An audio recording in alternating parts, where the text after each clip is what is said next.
വനിതാ reservation seat ഉണ്ടായിരുന്നല്ലോ, 4 പേരും എല്ലാ ഇതിലാണ് മുന്നോട്ട് വന്നിരിക്കുന്നത്. അതിൽ 4 വനിതകളുണ്ട്. അല്ലാതെ president, secretary, vice president, joint secretary എല്ലാം വനിതകളാണ്. ആദ്യമായിട്ടാണ് ഇത്രയും വനിതകൾ ഒന്നിച്ച് അമ്മ തലപ്പത്തേക്ക് വരുന്നത്. ഒരുപാട് സന്തോഷമുണ്ട്. ഇനി നല്ല നല്ല തീരുമാനങ്ങൾ ഒന്നിച്ചെടുത്ത് എല്ലാവരും ഒത്തൊരുമയോടെ നല്ല കാര്യങ്ങൾ ചെയ്യണമെന്ന് എല്ലാവരും ആഗ്രഹിക്കുകയും പ്രാർത്ഥിക്കുകയും ചെയ്യും. അമ്മയുടെ അംഗങ്ങളുടെയും ഒരു ആവശ്യം അതാണെന്നാണല്ലോ തെളിയുന്നത്. അപ്പോൾ സ്ത്രീകൾ നേതൃത്വത്തിൽ വരട്ടെ, അവരുടെ ഐഡിയാസ് ഇംപ്ലിമെൻറ്റ് ചെയ്യട്ടെ, മാറ്റങ്ങൾ കൊണ്ടട്ടെ. നമ്മളതിന് കൂടെ ഉണ്ടല്ലോ, നമ്മുടെ കമ്മിറ്റി മെമ്പറാണ്. തള്ളിയതാണ്. ഞാൻ രാവിലെ ചോദിച്ചാൽ പറഞ്ഞ് മക്കളെ തള്ളിച്ചതാണ്. തെരഞ്ഞെടുപ്പിന് ശേഷം പറയാമെന്നാണ് പറയുന്നത്. എന്താണ് അത് ഒരു പാർട്ടി രഹസ്യമാണ്. എന്നിട്ട് എന്നോട് പറഞ്ഞത് രഹസ്യമല്ലാത്ത പരസ്യമാണ്. അത് ഞാൻ ആലോചിച്ചാൽ മതി. പാർട്ടി കമ്മിറ്റികളനുസരിച്ച് ഒരു ജീവിതത്തിലൂടെ നമ്മളുടെ സംഘം വിളിക്കുന്നത് സ്ഥാനാർത്ഥി എന്നേക്കാൾ ഭേദപ്പെട്ടാണ് വരുന്നത് ആഗ്രഹിക്കുന്നത്. അതുകൊണ്ട് പോലത്തെ കാര്യങ്ങളൊന്നും നമുക്ക് ഫീൽ ചെയ്തിട്ടില്ല. നമ്മളിനി ഒരു ഭരണസമിതിയിൽ ഇരിക്കുമ്പോഴായിരിക്കും അതൊക്കെ എന്താണ് കൊണ്ടുവരേണ്ടതെന്നൊക്കെ മനസ്സിലാവുന്നത്.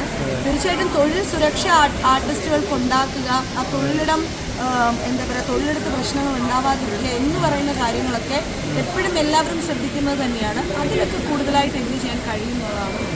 ഇതിനു മുൻപ് നമ്മൾ കുറേ ഇതിനു മുൻപ് കുറേ ഇപ്പം ഷൂട്ടിംഗ് സെറ്റിലാണെങ്കിലും സ്ത്രീകൾ അനുഭവിക്കുന്ന പല പ്രശ്നങ്ങളെ പറ്റിയൊക്കെ ചർച്ച ചെയ്തിട്ടുണ്ട്. അപ്പം ഇപ്പം ശ്വേത ചേച്ചി വന്നതിലൂടെ ഇനിയുള്ള ആണെങ്കിലും മാറ്റങ്ങൾ അവിടെ ഒറ്റയടിക്ക് മാറ്റങ്ങൾ കൊണ്ടുവരാൻ പറ്റും എന്നുള്ള പ്രതീക്ഷയൊന്നുമില്ല. നമുക്ക് എല്ലാ ബന്ധപ്പെട്ട അസോസിയേഷൻസുമായിട്ട് ഇതൊക്കെ സംസാരിക്കാം എന്ന് മാത്രമേ ഉള്ളൂ. നമ്മളുടെ ആർട്ടിസ്റ്റുകൾ ഫേസ് ചെയ്യുന്ന കാര്യങ്ങൾക്ക് പരിഹാരം കണ്ടെത്തണം എന്ന് നമുക്ക് പറയാം. അല്ലാണ്ട് ഒറ്റയടിക്ക് സിനിമ ഇൻഡസ്ട്രിയെ മാറ്റിമറിക്കാനൊന്നും നമുക്ക് പുരുഷന്മാർ വിചാരിച്ചിട്ടും സാധിക്കില്ല, സ്ത്രീകൾ വിചാരിച്ചാലും സാധിക്കില്ല. നമ്മളിരിക്കുന്നിടം ഭംഗിയാക്കാൻ വേണ്ടിയിട്ട് എല്ലാവരും ഒത്തുചേർന്ന് പ്രവർത്തിക്കണം.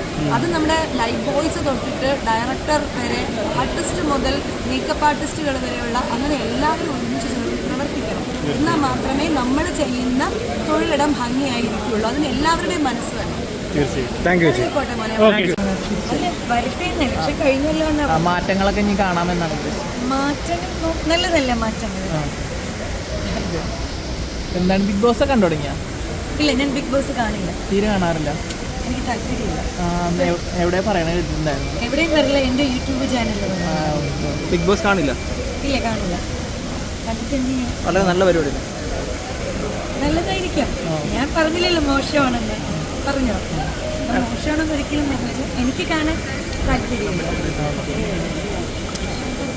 പിന്നെ ഇവിടുത്തെ കമ്മിറ്റിയിൽ അവതരിപ്പിച്ചുകൊണ്ട് നിങ്ങൾക്ക് അങ്ങനെ ഇതിന് എന്താണെന്ന് പറയുക, വളരെ ഇന്നസെൻ്റായിട്ട് അവർ ചില കാര്യങ്ങൾ അവർക്ക് സംഭവിച്ച ചില വ്യക്തമായ ചില കാര്യങ്ങൾ, ഈവൻ ഇടണം വരെ ഉണ്ടാകുന്ന ചില കാര്യങ്ങൾ ഇവർ പറഞ്ഞിട്ടുണ്ട്. ഇവർ പറഞ്ഞു കഴിഞ്ഞു. ഇത് എന്തോ ദൗർഭാഗ്യവശാൽ അത് റെക്കോർഡഡായി. അത് ഇപ്പോൾ എങ്ങനെയാണ് റെക്കോർഡ് ചെയ്തത് നമ്മൾ കണ്ടെത്തിക്കണം. റെക്കോർഡഡായി. ഇപ്പോൾ അവരുടെ ആകാംക്ഷ എന്താണെന്ന് വെച്ചാൽ അതിനുശേഷം ഇത് കല്യാണം കഴിച്ചിട്ടുണ്ട്, ഫാമിലി. ഇനി ആ മെമ്മറി കാർഡൊന്നും ആരുടെയെങ്കിലും കയ്യിൽ കിട്ടിക്കഴിഞ്ഞാൽ അത് പുറത്തായാൽ വലിയൊരു മാരകമായ ഒരു സംഭവമായിട്ട് അവർ കൊണ്ടുവരിക. അപ്പോൾ അത് അമ്മയുടെ അടുത്ത ഒരു ഉദ്ദേശം അത് തടയലാണ്. ഈ മെമ്മറി കാർഡ് ഒരിക്കലും പുറത്തു പോകരുത്. അതല്ലാതെ തന്നെ ഇവർ തമ്മിലുള്ള പ്രശ്നങ്ങൾ സംസാരിച്ച് തീർക്കാനുള്ള ഒരു പദ്ധതി എൻ്റെ മനസ്സിലുണ്ട്. അത് ഞാനിപ്പോൾ ഈ പുതിയ കമ്മിറ്റിയുമായിട്ട് ആലോചിച്ച് അതും കൂടി ചെയ്യും.